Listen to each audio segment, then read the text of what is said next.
evening, everyone, on this weekend of October the 14th and 15th, and this is your pal Eirbal on the Media Evolution channel.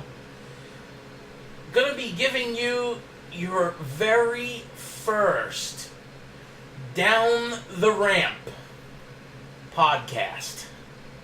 Now, this podcast is going to be different from the review recaps and on either pay-per-views or Monday Night Raw, SmackDown Lives, and eventually the NXT recaps. Because this is going to be more of a full podcast where I give you my opinions and we talk about some important stuff in the news pertaining to pro wrestling. And it's not going to even just be WWE. It's going to be a mixture of worldwide pro wrestling. So right now there's several major events going on that have people's eye, whether it's on the Twitter feeds or just trending now feeds or the gossip forums and whatnot on Reddit, of course, and other podcast shows talking about this situation pertaining to the Young Bucks with the cease and desist, and between them and the WWE. Even Roman Reigns chimed in, and his little interview that he did was pretty revealing. He lovingly talked about Enzo Amore, so if he hates him so much, why did he mention it the way he did? I see through it. And this cease and desist is valid. And I'll explain to you why. I've been in business for years. Not recently, but I have in the past. And when you're in business for yourself and you come up with something, and you have a brand, and a very well-known brand, which is the WWE, and you have all these patents and other things that protect your company from people stealing it, whether they are doing it maliciously or not, to make a buck, because it's clearly a money grab on the Young Bucks' part by doing the Too Sweet symbol, and that's related to the WCW purchase that WWE made back in 2001. Pertaining to the NWO and the Too Sweet. And there's a reason why things like this are protected. Because the Young Bucks here are very popular indies wrestlers. And, they,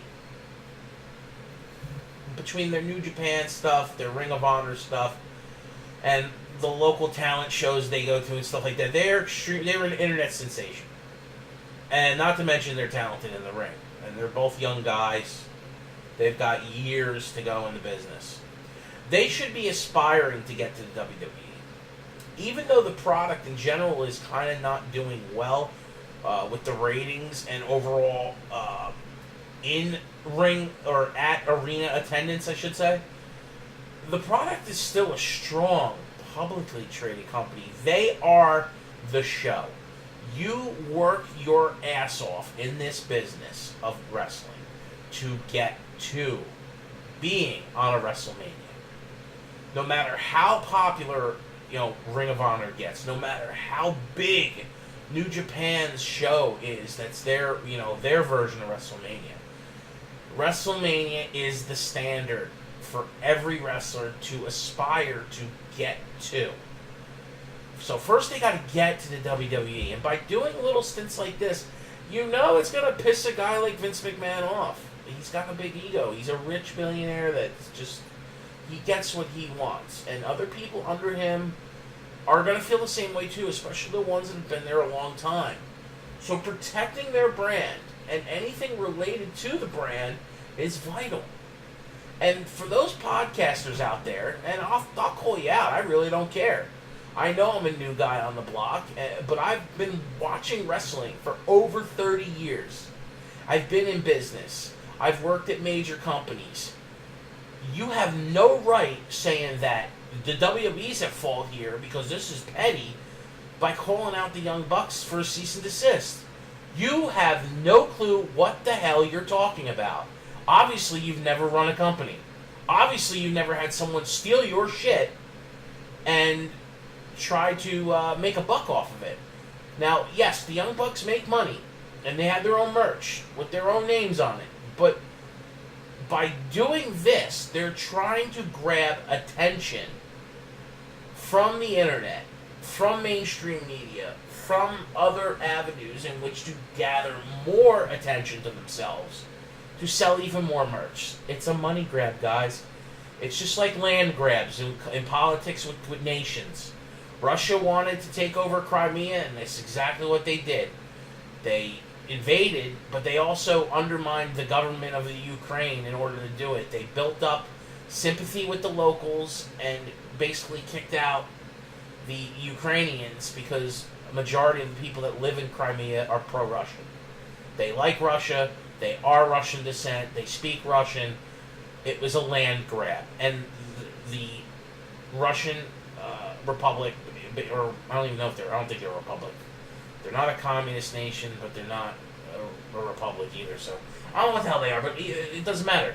They knew, Vladimir Putin knew he could manipulate the situation. It's exactly what he did. Ultimately, it was a land grab, and it benefited Russia. It didn't benefit no one else. They already had ports there in Crimea that they were paying the Ukraine money for to have. So they said, oh, well, we don't need to pay them no more now because we're just going to take it over and we're going to annex the peninsula. Same thing when it comes to business. If you don't put cease and desist out there, people keep using your stuff, and then people be like, well, that's the Young Bucks thing. They do that, right? They do that. You know, look at what's going on with Matt Hardy and Jeff Hardy. They can't do their stuff really on TV, no matter how much the WWE wants to either spend money or lawyer up the Hardys. The Owl Company still has the rights, as of right now, for the broken gimmick. So the Young Bucks just need to cut their shit out, because you know what it's going to ultimately do? It could cost them of ever getting to the WWE. No matter how big they are. Look at how many years it took Sting to get to the WWE. And Sting was one of the hottest tickets back in 2001 when Vince bought WCW, but he walked away from this contract, didn't sign with WWE. He wound up taking, I think, almost a year off, and then eventually making his way over to TNA. Why didn't he want to work for Vince? Or why didn't WWE push to get him there? Triple H was already, at the point where he could, whisper in his ear. I know things are about timing, but it's just an example of don't blow it. Young Bucks, don't be stupid. Don't blow the opportunity that will be before you in the near future, because it will be there. So that's my comments on that, and I just hope they make the right decision and just stop the childish games. And people need to really stop beating on the WWE. They've worked their asses off, Vince and his family and all the people in the hierarchy of that company, to get where that company is now. So they deserve some damn credit. On another note, there's rumors going around about an upcoming Jinder Mahal match where he will face Brock Lesnar at Survivor Series. Nothing's confirmed yet. We haven't seen the angle be portrayed on TV, or I should say the booking be portrayed on TV. If they're going to do champion versus champion, I hope they don't, because the match is going to be horrible. Not to say that Jinder's matches haven't been kind of horrible as he continues to turn into the Incredible Hulk. But Lesnar's matches haven't been that good either. I mean, they are what they are. He's a big dude. He's nasty. He's the beast. And his opponents are pretty big and nasty too. But the matches haven't really been good. The last decent match was the, 7-minute match with Goldberg, and that was because they didn't want their match to be horrible again, because they had a horrible match before that. So, I don't know what to tell you guys. They're obviously bringing Brock in for a quick little grab that Brock Lesnar's going to be at the pay-per-view. The fact that John Cena will not be at Survivor Series. And there's multiple reasons why Cena won't be there either. Some more news has been broke that possibly John Cena failed a wellness test. So that's why he was yanked off TV even faster than he was supposed to be. Because he was actually supposed to be at this year's Survivor Series. It wasn't going to be an issue with him doing filming. He already knew he was scheduled for Survivor Series, but because he failed the wellness test, they're basically suspending him for X amount of days silently. They're not going to announce the suspension. He's going away. He's going to be doing films anyway. So they pulled him off of TV earlier than supposedly they were supposed to, which is one of the reasons they rushed the Roman Reigns match with him and are excluding him from Survivor Series. Otherwise, he was going to be there at Survivor Series this year. He was originally scheduled. So, and it had nothing to do with him being, signed on to do the Bumblebee movie and whatever other projects in Hollywood that he's working on. Which good for John Cena. He definitely needs to look out for his interest. He's earned it. 15 years of working his ass off, other than when he's been injured, of performing for all of us and for the WWE. So whatever job he can get in Hollywood that keeps him relevant and making money in the entertainment business, more power to him. Hats off. I will not talk bad about John Cena at all. The dude has earned the right of being, given the benefit of the doubt of not bashing him at all. And the people that bash him are just jerk-offs, plain and simple. It's one thing to, I don't like John Cena, the wrestler. Well, okay, that's fine. But he's also a man. And he's, might not like his future wife, but he's got to take care of his family, and so he needs to be focusing on his future as a 40-year-old man. On another note, this here is definitely got a lot of my interest, and it's because of where this has been cultivated from. We go out to. I'm assuming by now everybody's watched the Mae Young Classic, and the Mae Young Classic was pretty damn good. These tournaments are definitely something that WWE should be doing on a more recurring basis. I don't know if they need to do the same tournaments every year, but they definitely should have tournaments every year. At the end of the summer, it's really something that they could make their mainstay. Maybe they could even brand it as the annual tournament, or and do a specific, bring a specific name to it besides just the tournament name. Maybe make it some sort of summer fest or something on the WWE network, and where we will know that they're always going to be doing some tournament, whether it's the cruiserweights, the women, tag teams, or King of the Ring style tournament every year between August and September, and they can make it. People talk about October as Oktoberfest. Well, they could call it fucking. Oh, I'm sorry. I didn't want to curse. Did it again. I'm a bad boy. Got a foul mouth. I try not to be foul mouth on the podcast because I want everybody to come and listen. Even if you're young, not too young, but younger, and you're a fan of wrestling, I want you to be able to hear my podcast without somebody yelling and screaming and cursing every 3 seconds. They could call it WrestleFest. I don't know if WrestleFest is grabbed and somebody has that name. Just like they can't call any pay-per-view Halloween Havoc because apparently there's a Halloween company that has that name trademark. And that's one of the reasons why they haven't brought that name back to WWE since they bought WCW. But this tournament that we have at the Mae Young Classic showed us a lot of female wrestlers that no one knew. No one knew unless you're watching indies over in Europe or Japan. You don't know most of these girls. There's very few of them that were in the Performance Center or previously on NXT that were in this tournament. And I think that was done on purpose. One, it was to bolster the ranks of the women's division eventually on the main roster. We know that's coming because there's only 6 or 7 women on each show. And that's not enough for legit divisions.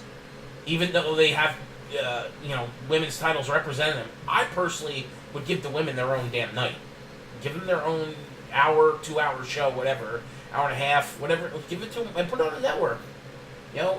You could showcase some women matches, either championship matches or mainstay names, big names. You can still put them on Raw and SmackDown, but give the women their own show. You got the cruiserweights on Monday night doing shit, and then they got 205 Live. Well, you can do the same thing with the women.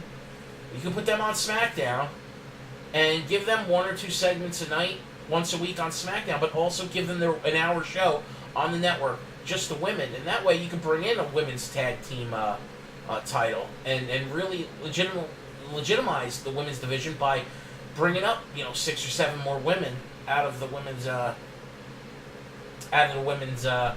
NXT up to the main roster, because that's what they're ultimately going to do here. They've signed at least half of the women I know of from the Mae Young Classic. One in particular I know they haven't signed, and that I'm going to be talking about here is Toni Storm. My God. Another young talent in the women's division that was showcased. She was showcased big time. She got to the semis and lost to Sane to go into the finals. But ultimately, there are rumors, which the booking was set to have Toni Storm against her in the final. But they changed it and went with Shayna Baszler, because even though both her, Toni Storm and Shayna weren't signed, and Kairi Sane was, and ultimately to sign means it catapults you chances of winning in the tournament even more, because they weren't going to give the tournament to someone who didn't sign. I don't think that was going to happen again. So, I would say that them going with Shayna Baszler instead of Toni might have been slightly a mistake, but I understand why, because they were planting seeds for later between the 4 horsewomen of the WWE and the 4 horsewomen of MMA. That are, there's obviously going to be a gimmick match there at some point. Right now, only Shayna Baszler is signed and going to be an in-ring participant. I know they want Ronda Rousey. That will probably happen. Ronda's young enough to transition, and she's friends with Stephanie and Triple H, so it might happen. It's really up to Ronda.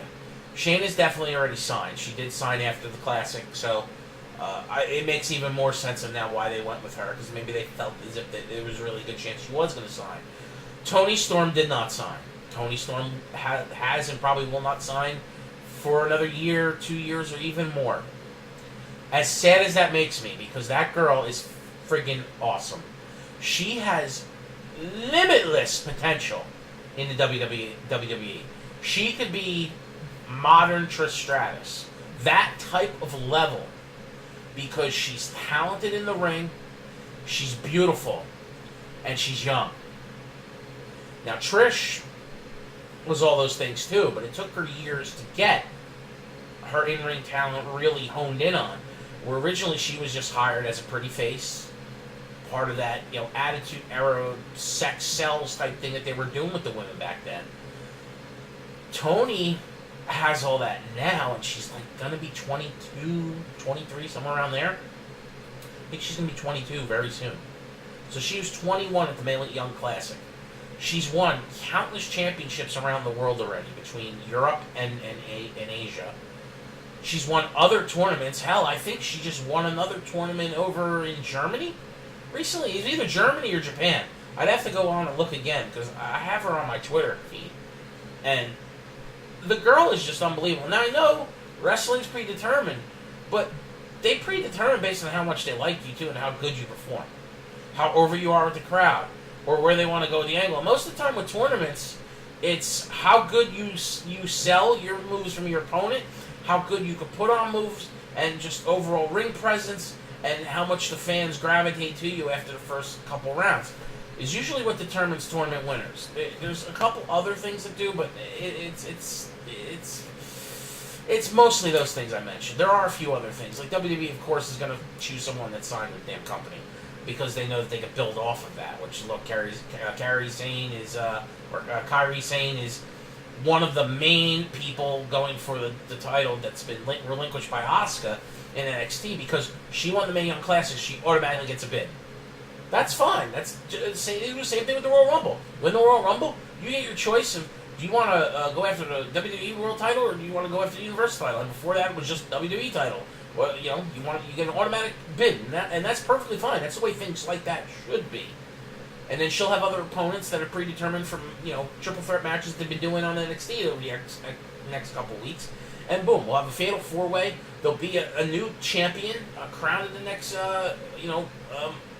NXT event, which will be at the weekend of Survivor Series, and that's great. Now, pertaining to Toni Storm, I really want people to get on this girl's Twitter, start following her, tell her how good she is, really prop her up, and try to convince her to come to the USA and to wrestle for WWE. You know, to pull out of her other contracts or to say, listen, I want to go here, because the matches that we could see with her and Asuka, her and Charlotte, Becky Lynch, Bayley, Alexa Bliss, Sasha Banks, you know, and of any order, it really doesn't matter. Even Emma, those girls are kick ass, and they're all on the main roster. I mean, she could even have a good match with, you know, the brute that is Nia Jax. Even though Nia's still green, but she's definitely gotten a lot better. The only girls on the main roster that you wouldn't want to see her have matches with. Oh, she could even have a good match with Mickie James. Mickie James is awesome. She just happens to be elder. You know, she's an older. She's not a spring chicken, but she's a damn good-looking chicken for almost 40 years old. And if you don't think so, you're blind. I mean, the only girls I wouldn't want to see her wrestle would be like Dana Brooke, you know, Alicia Fox. Even though I love Alicia, I just think she's at the end. Oh, she could even have a good match with Natalya. Natalya could still go, even though she's a veteran. I mean, just think like that. And that's me talking about girls on the main roster. Not to mention some of the girls like Peyton Royce, Nikki Cross, Ruby Riott, you know, down, and I know I'm missing Ember Moon, you know, other girls that are down on NXT. You know, whether they bring her to NXT first or put her on the main, right? You know, and there's girls that were in the Mae Young tournament that were signed that are going to be really good on NXT and eventually the main roster that Toni Storm's already, you know, faced overseas. You know, so I mean, it's just the girls are going to be whoop ass, and it really, really hurts me that, you know, Toni Storm is not signed. And there's a couple others that didn't get signed either. Piper didn't get signed. There's like one or two more that I thought were really good. The Mae Young class that get signed. And that's alright. I just hope that they make their way to WWE at some point.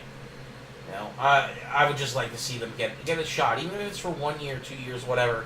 Just a chance to be, you know, to give us matches that have already been seen by others in other countries. You know, you got like the UK, Germany, and Japan. They get to see these matches, guys and gals. They've already seen some of these performers kick ass in the ring. We haven't gotten to see that here in the States, and that's one of the reasons why I want to see WWE do it. I really wish WWE would do collaborations with these other federations overseas. I know they're not gonna, because they're a global, you know, entity, you know, and they go overseas themselves and do shows. But God, imagine New Japan and WWE doing once a year or every biannual event where they both have matches. Yeah, not for titles, just for bragging rights, and we got to see people really go at it. And then you can have creative insight on who goes over between the wrestlers, because the wrestlers know it's more about putting on a good show, not so much the wins and losses. It's the show. And guys like, you know, you got Kota Ibushi, right? And Okada over in Japan. You know, imagine if we got to see Okada and AJ Styles do a match that's in the States televised on pay-per-view. And not, you know, not just in New Japan, because it's been in the New Japan already. But an actual, you know, here thing that is done. And whether they decide for AJ to win or AJ to job, I don't think he would care either way. He wouldn't mind jobbing to Okada, and I don't think Okada would mind jobbing to AJ. But if they did a match where it was 30, 45 minutes, an hour long, and just totally wrecked the freaking arena, it would be one of the biggest pay-per-views ever. And there's other matches you can do there between other stars, you know, with the cross-promotion stuff. So, so what? WWE has to split the purse with another company. That company's not in their market. Like, I could see Ring of Honor being a problem. But New Japan's in New Japan. Unless New Japan comes to North America, they're in a different market. It really shouldn't be as big of an issue if they did an inter-promotional pay-per-view. I think that, or hell, do it once every 5 years. If you're so worried about it being, so make it an attraction that's rare. Something that you could even promote it. This will only happen once every 5 years. So some of these matches will be once in a lifetime, blah blah blah. And that's what they could talk about, promote it like. I don't know. Maybe I'm just a crazy fan, right? But I feel as if I'm missing something here. Oh, Neville. That's right. Neville was the other news article I want to bring up that was big. Now, see, like I said, all this revolves around WWE, but you can see I kind of intertwine things by mentioning other feds and things that go on overseas, too. It's all rumors right now with Neville. He was not there Monday night. Now, he might have been pissed as to why that being the reason he wasn't, because he obviously got word that he was going to either have to job to Enzo again, which pissed him off, or he didn't like the creative idea of where they were going with the Cruiserweight division, because Neville's been a workhorse, man. Since he's come back from his injury, he has been the life force in the Cruiserweight division. Cruiserweight division is irrelevant without Neville. I don't care who else they got there. Enzo's a spark plug, and he helps draw people in because he's captivating. But Enzo isn't Neville. Neville can perform way better in the ring than Enzo can. Enzo could just be the annoying mouth on the mic. And like I said, he's captivating enough to where he could pull people in for views. But ultimately, you need guys with skill that make a lot of sense. I'm not saying that the other guys aren't skillful, but they're not Neville. Botcha Dragon Kalisto will never be Neville. He'll never be Eddie. He'll never be Rey Mysterio. He sucks. Totally sucks. I know why he's there on a standpoint of two things. He's friends with Rey Mysterio. He idolizes Rey, idolizes Eddie. He's a luchador. They want to tap into that market of wrestling because that's the WWE wants to have their octopus hands in everything. He's also there because he wears one of those luchador masks, and that it's a marketing thing that they could sell to kids. That's why he's there. Otherwise, Kalisto has been a huge failure of getting over, a huge failure at being anything worth a damn on the main roster. He should have stayed in NXT, but I know why he's up. It's all about money. It always is. That will always be the main thing driving the WWE is their money that they can make, whether it's the individual talent and their profits, or Vince and his deep bags and his huge grapefruits. All right.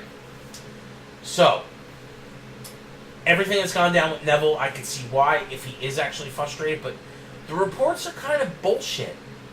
They don't know if he walked out. They are hypothesizing that he's walked out. Until we know and have a more definitive answer, people shouldn't be jumping to this, typical internet freaking collusion of, oh my God, he wasn't there, he left, yeah. Don't believe the hype, people. Look at all the crap they've been doing to you for years with CM Punk. Oh, CM Punk is coming back to the WWE. Blah, blah, blah, blah, blah, blah. Yeah. No, CM Punk's not coming back. He would have came back already. He'll probably be back at some point to get inducted to the Hall of Fame, but I don't think he'll ever be back in the ring. I would like him to be. I think he could, finish out his career there and have some really good matches with some of these other guys, but, it is what it is. So, let's keep our eyes open and our ears wide out, listening for anything on Neville in the weeks to come. Hopefully it's all good news and we see him back on WWE TV soon. And I'll keep you posted on any of the information for anything I'm talking about here in the near future. If I hear something, because I listen to a lot of stuff too and read a lot of stuff, I will be letting you know. And let me end it with this. I'm going to talk a little bit about Daniel Bryan. Daniel Bryan has been cleared by 5 doctors now. 5 different neurological doctors, 2 of which are neurological surgeons, One's a specialist in concussions that I know of so far. I really would have to dig into each doctor's background, but it's 5 doctors now, and the doctor that won't clear him is WWE's doctor. Now, part of that reasoning is because WWE pays the doctor, so ultimately it's WWE that does not want to clear him for in-ring action. I think it's a mistake. They should use Daniel still on a limited basis in the ring because he is extremely over with the crowd. He can still be GM, but he can be an actively in-ring GM once in a while as needed, pay-per-views and stuff. He doesn't have to wrestle each week on the show. And even if he does a pay-per-view, he could do a tag match to where he's not killing himself because he has a partner to also help him out throughout the match. So, and the minute he gets a concussion, they pull him. Say, listen, that's it. You get another concussion, you're never wrestling for us again.